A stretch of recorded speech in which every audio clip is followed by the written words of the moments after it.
Esta novela de Rosario Castellanos está situada en Chiapas, México, y cuenta la historia de una finca a través de la mirada de la hija de 7 años de César Argüello, terrateniente en decadencia a causa de la reforma agraria impulsada por Lázaro Cárdenas, la cual terminó generando tensiones entre hacendados y comunidades indígenas, quienes tras organizarse para reclamar sus derechos salen victoriosos. De esta manera, Balún Canán se presenta como una obra indigenista que da voz a los oprimidos, ya que a medida que avanza la historia, se evidencian los conflictos entre clases y el resentimiento acumulado por la explotación, reflejando una realidad agraria que sigue resonando en la actualidad. Los dejo en compañía del diputado Rafael Santiago Rodríguez y nuestro nuevo conductor, Rodrigo Guerrero. Ya inicia Cultura al Derecho.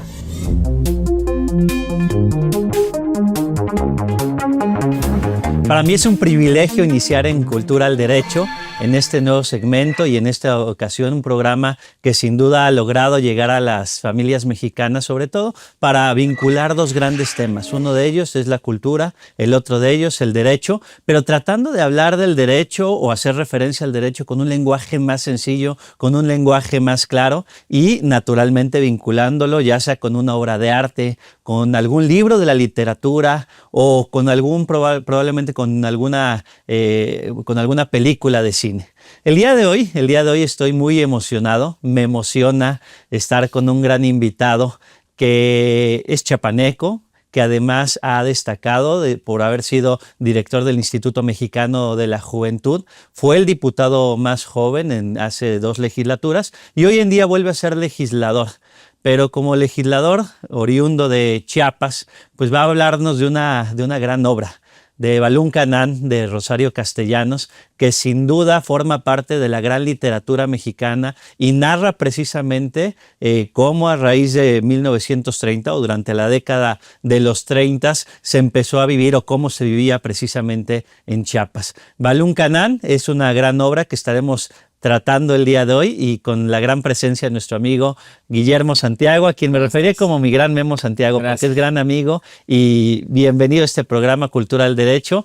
Vas a ser mi padrino porque por primera ocasión estoy conduciendo. Ya he estado como invitado, pero por primera vez conduciendo, mi querido Memo. Pues bienvenido, mi querido Memo. Gracias, querido Rodrigo. Pues un gusto estar aquí, muy contento, muy emocionado y me emocionado de acompañarte. Y qué honor, la verdad, qué honor que sea ahora tu padrino en esta primera emisión. Y bueno, muy contento y sobre todo muy contento porque voy a hablar de 2 cosas que para mí son lo más importante en mi vida. Uno que es mi familia y 2 que es Chiapas. Son mis 2 grandes pasiones.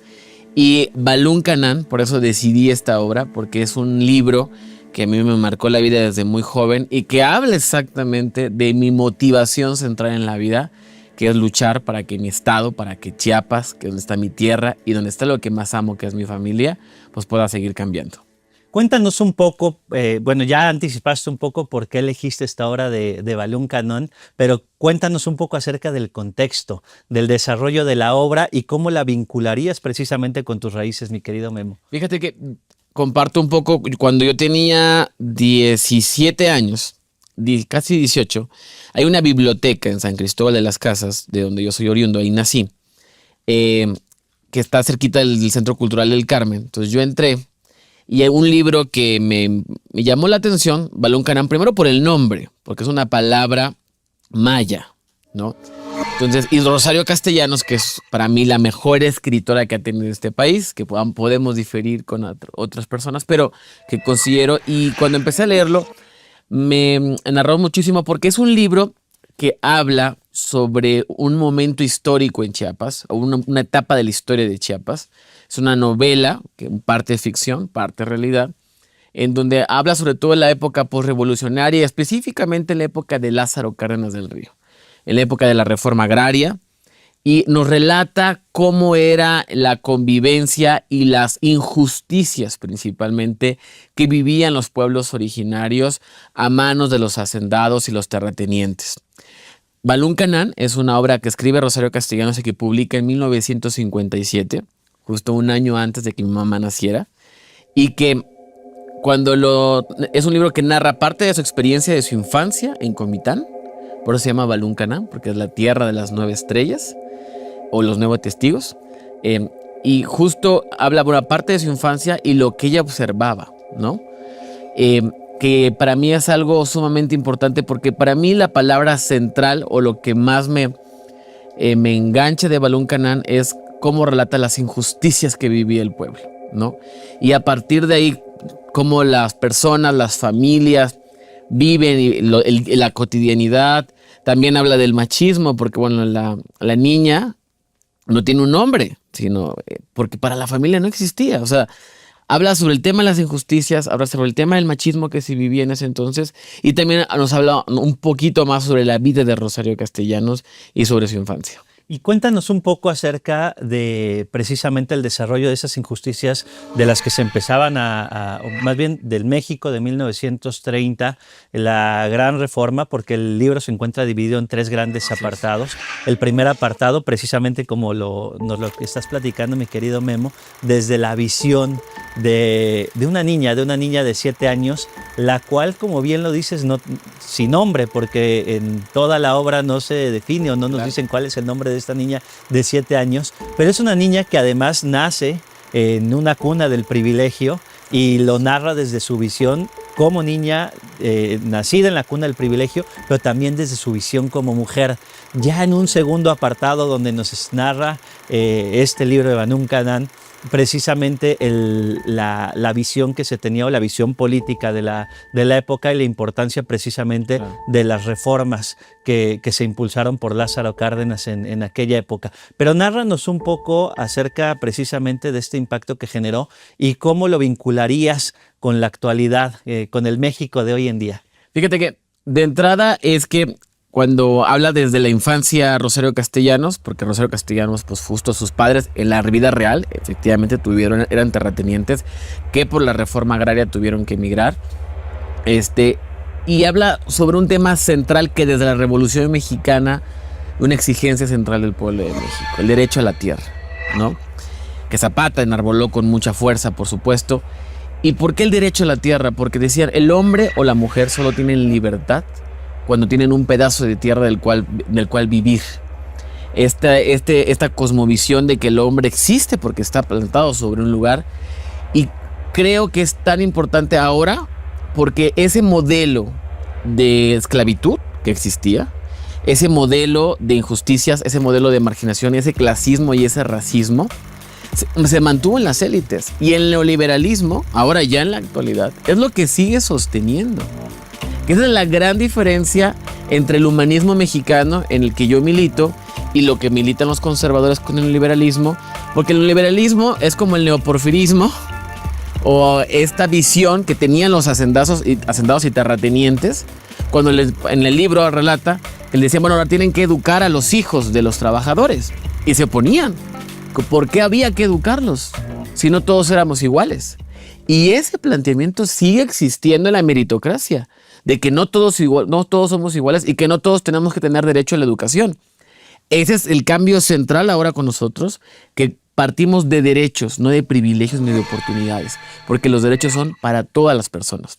Entonces considero que este clasismo y racismo pues se ha mantenido en estos grupos, y que afortunadamente cada vez es menor, pero no podemos dejar de señalarlo y no podemos dejar de evidenciarlo. Ahora llevemos este libro a la actualidad nuevamente, pero desde el punto de vista legislativo, y hablando del derecho precisamente, y vamos narrando algunos derechos que cruzan precisamente por esta gran obra de Balún Canán.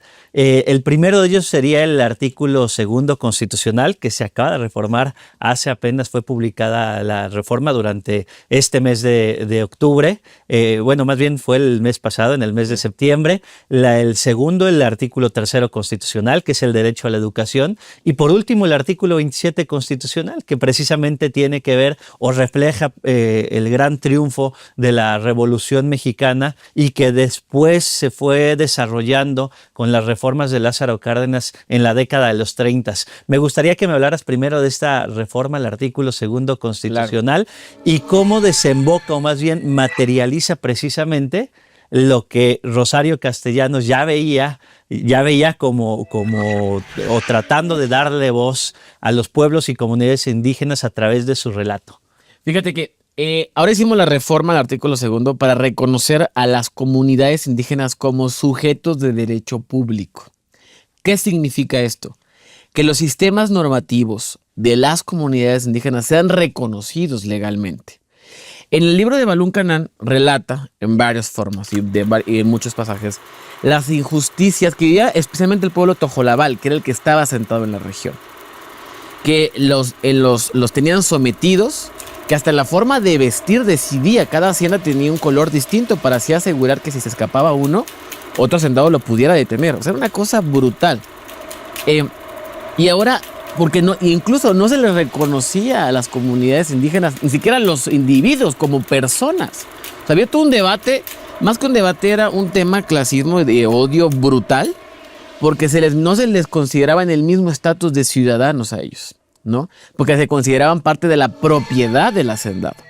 Eso ha cambiado por completo y ahora esta reforma garantiza que se reconozcan los sistemas normativos de las comunidades indígenas, que se les consulte siempre para realizar cualquier obra de magnitud que pase por los terrenos, que pase por el territorio donde ellos están asentados. Y esto es tan importante porque regresa la dignidad, porque regresa este reconocimiento a lo que tantos años ellos han luchado. Ahora, cuando se aprobó esa reforma, bueno, fue una de las exigencias de los acuerdos de San Andrés en el 96. El primer planteamiento que hizo el ejército zapatista al Estado mexicano era ese, el reconocimiento jurídico y legal. Y ahora se logró, es un hecho histórico y que justo leyendo Balún Canán vemos cómo se ha transformado por completo este país, que ahora reconocemos a las comunidades indígenas como sujetos de derecho. Pues muchas gracias, mi querido Guillermo Santiago. Vamos a una pausa, vamos a seguir hablando de Balún Canán. Estamos hablando de Balún Canán, una gran obra de Rosario Castellanos. Vamos a esta primera pausa y seguiremos abordando precisamente los derechos de los pueblos y comunidades indígenas y la gran visión que tuvo Rosario Castellanos.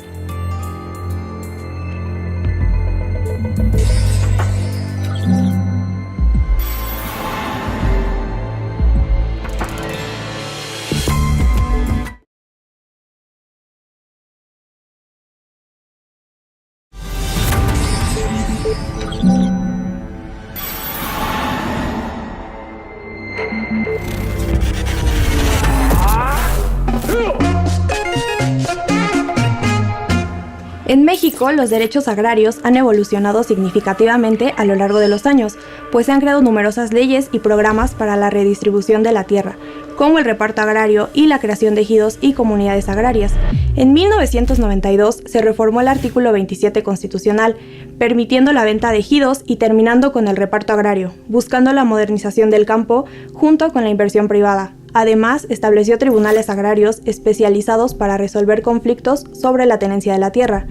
Sin embargo, persisten problemas como la desigualdad en el acceso a la tierra, el abandono del campo y la explotación laboral, aunado a nuevos desafíos como el cambio climático, la gestión de recursos hídricos y la protección de la biodiversidad agrícola. Situaciones que han afectado a nuestros campesinos y jornaleros en condiciones precarias, lo que resalta la necesidad de políticas públicas más inclusivas y efectivas que garanticen la justicia social y económica para los trabajadores del campo.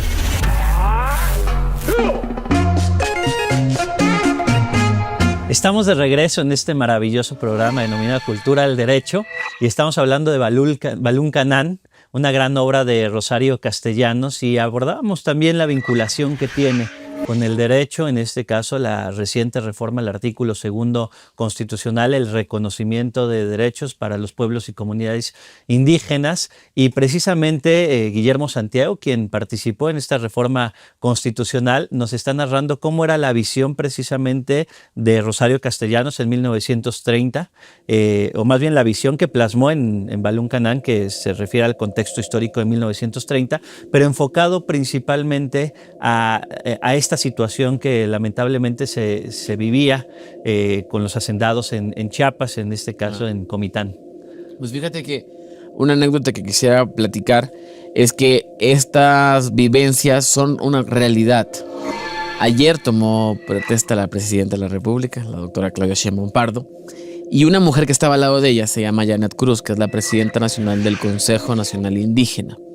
Ella es la segunda generación de su familia que nació en libertad, porque su abuelo nació en una hacienda de esa misma región de Chiapas y les decían acasillados, no les decían esclavos, les decían acasillados, pero en la práctica es lo mismo.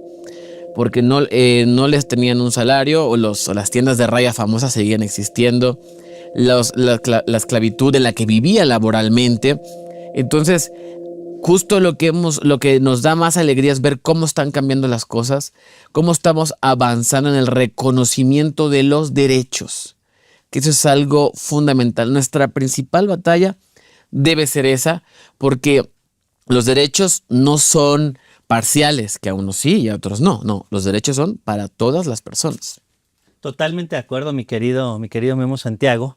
Y cuéntanos ahora un poco cuáles van a ser los grandes retos para implementar esta reforma constitucional del artículo 2 constitucional, y en donde se insiste, se logra el reconocimiento de los derechos de los pueblos y comunidades indígenas, que si bien en el artículo 2 constitucional ya teníamos el apartado A y el apartado B, donde encontrábamos un catálogo de derechos, y bueno, más adelante el apartado C hace referencia a las personas afromexicanas. Esta gran reforma, ¿cómo va a impactar o cuáles van a ser los grandes retos para implementar esta reforma constitucional? Claro, ahora vienen las leyes secundarias, que eso es un tema muy importante que hay que decirlo, sobre todo para garantizar presupuesto, para tener claridad exacta de todas las comunidades que tenemos en el país, de todos sus sistemas normativos. Algo importante que decir: ningún sistema normativo puede estar por encima de los derechos de las personas, para que siempre se van a respetar los derechos de todas las personas. Y también creo que es un avance fundamental desde el ejercicio de la política pública, porque estamos reconociendo que somos un país multicultural, que eso es de entrada central, que no existe ni un solo idioma, ni un solo pueblo, ni una sola comunidad, sino hay una gran diversidad. Hay más de 67 pueblos originarios en este país. Y de esos 67 pueblos, pues cada uno tiene distintas, dependiendo de la geografía, el lugar en donde estén. Entonces, creo que vienen grandes retos, pero lo más importante ya se está haciendo, y ahora viene la implementación, que pasa por los 3 niveles de gobierno: gobierno federal, gobierno estatal y gobiernos municipales, para que siempre sean tomados en cuenta y que los procesos de consulta siempre sean abiertos, democráticos, y que garanticen que siempre sean escuchados todos los sectores, pero principalmente la gente que lo más lo necesita. Y en Chiapas, ¿cuáles serán estos grandes retos que se tengan? Porque precisamente Balún Canán, hoy Comitán Chiapas, precisamente el gobernador electo de Chiapas, Eduardo Ramírez, es precisamente de Comitán Chiapas. ¿Y cuáles serán estos grandes retos que se tengan precisamente para borrar completamente la narrativa que había en 1930, o más bien la situación que existía en 1930 y que fabulosamente narra Rosario Castellanos? Pues de entrada, yo estoy seguro, y sacamos un saludo a nuestro próximo gobernador, Eduardo Ramírez, que es un hombre comprometido, dedicado y esforzado por sacar adelante a nuestro estado, porque creo que hay 3 grandes cosas que hay que erradicar de nuestro estado. Uno, el clasismo, que sigue existiendo, que sí en ciertos sectores sigue prevaleciendo, hay que erradicarlo por completo. 2, el racismo, que también ha estado muy presente. Entender y reconocer que en la diversidad está nuestra riqueza, y que entre más multiculturalidad exista, mejor para todos y para todas. Actualmente soy diputado federal por Tuxtla, radico en la capital del estado, y recuerdo mucho cuando empecé mi campaña, había un ataque durísimo de dónde había nacido. Y yo siempre digo que el amor por Tuxtla no viene en el acta de nacimiento, y este racismo hay que erradicarlo por completo, porque nos hemos enfrentado varios liderazgos que venimos del territorio, porque al no pertenecer a un grupo político o a una élite política o tener un apellido de renombre, el ataque no es por las acciones, por las convicciones, por la trayectoria. No, el ataque es por el origen, por quién es tu familia, y eso hay que erradicarlo y hay que cambiarlo. Yo siempre digo, todos tenemos libertad de pensamiento, claro que sí, pero lo que no tenemos derecho es a pensar y actuar o decir cosas que atenten contra la existencia de otra persona. Eso no está bien y jamás hay que tolerarlo. Muy avanzada para su época, Rosario Castellanos, porque precisamente toca dos temas que afortunadamente hoy nos está tocando vivir un gran cambio generacional, pero también de reivindicación de derechos. Rosario Castellanos, en este libro Balún Canán, precisamente hace mención, bueno, en realidad podríamos hablar de 3 grupos en situación de vulnerabilidad. Primero, pueblos y comunidades indígenas, que durante todo el desarrollo de la obra va narrando todas las injusticias que se vivían en la hacienda. La mujer, creo que sería el segundo grupo, en 1930, que en situación de vulnerabilidad, en el que precisamente Rosario Castellanos narra las injusticias que se veían en el momento, la invisibilidad que se le daba, pero también a las infancias, porque es una niña de 7 años que, si bien nació en una cuna de seda, pues vive también esa visión de las injusticias que había hacia la mujer, hacia las niñas, pero a su vez a ella le toca ver las injusticias que se están viviendo para los pueblos y comunidades indígenas. Entonces Rosario Castellanos, muy avanzada para su época, o más bien probablemente Balún Canán pudo haber sido la exposición de motivos de esta reforma constitucional que se dio apenas este año, ¿no? Platícanos un poco entonces, mi querido Memo Santiago, en ese contexto de 1930, las grandes aportaciones de Rosario Castellanos y cómo ¿consideras que a futuro podemos empezar nosotros a ser también parte de esta reivindicación de derechos? Yo creo que dicen el clavo perfecto. Para mí, Balún Canán es la exposición de motivos de mi lucha personal. Y lo digo claro, cuando yo leí, porque lo viví, o sea, yo crecí en un ambiente muy racista.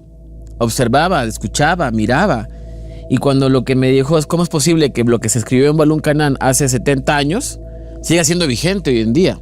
Las injusticias, la desigualdad, la discriminación, la marginación, la falta de derechos, el creer que el pobre es pobre porque quiere, cuando no es así, cuando hay todo un sistema estructural que margina y excluye a las y los más pobres, que los criminaliza.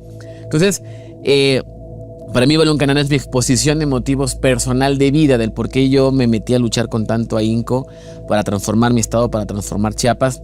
Y creo que viendo hacia el futuro, lo que tenemos que hacer es que nunca más se repita lo que pasó en los 30, lo que pasó en los 40, en los 50, en los 60, 70, 80, 90, en los 2000, en toda la época neoliberal que tanto daño le hizo a México, que tanto daño nos hizo a las juventudes, porque nosotros somos la generación que sobrevivimos a la incertidumbre económica generada por Cedillo, que sobrevivimos a la narcoguerra de Calderón, y que no se vuelvan a repetir esos episodios en la historia de México, sino que ahora avancemos hacia un presente y un futuro de derechos, de plenitud y, lo más importante, de felicidad para el pueblo de México.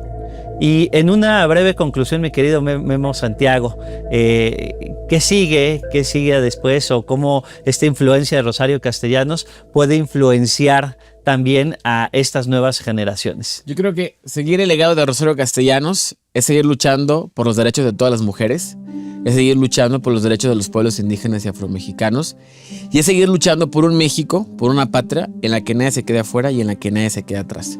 Fue una mujer muy avanzada para su época, por supuesto que sí, pero gracias a ella es que tenemos estos horizontes, que ya hemos logrado avanzar bastante, pero este no es el final, sino el comienzo de la construcción del segundo piso de la Cuarta Transformación. Pues muchas gracias a mi querido Guillermo Santiago. Muchísimas gracias a todas y todos por haber sintonizado este programa de Cultura al Derecho. Para mí es un gran privilegio estar inaugurando por primera ocasión con Memo Santiago, que es mi primer invitado en esta conducción de Cultura al Derecho, que sin duda es un programa que se ha consolidado ya, y los invitamos de nueva cuenta a leer Balún Canán de Rosario Castellanos, y recuerdan que precisamente la cultura logra influenciar de manera importante al derecho.